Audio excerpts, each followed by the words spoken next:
go. Just want to, I suppose, another tip. If you, and this can happen, unfortunately, you fix the puncture, and you've gone 2 miles down the road and you get another one, and your tube is flat. So if you're stuck,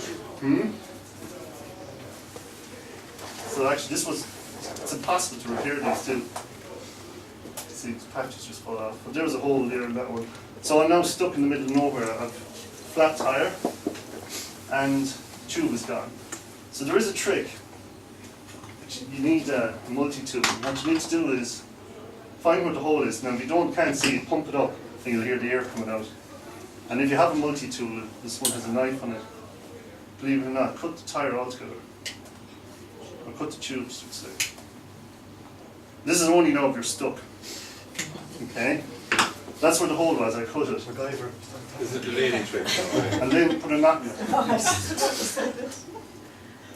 Okay? But you need to pull this really as hard as you can. Okay? Now that will be hard to get into, you'll be a while fiddling with it to get that in, it's smaller. But you will eventually get that in, and it will get you home. You know? Show us the knot again. Show us your knot.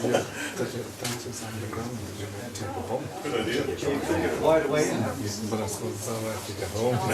You'll take the bump with Have the big engine. soon enough we'll have better than walking. Not as close to the engine. It would, yeah. It would. Reduce the... Yeah. They're all have gone. And you had a receiver. Main thing is to get it. Well, that's something I've never thought of or heard of. You bring your mobile phone, girls, will you? Oh yeah, that is. It certainly will. I had a double puncture and it's fused unspec. Yeah. Luckily I got a lip phone. Yeah, but if you're stuck, and if you're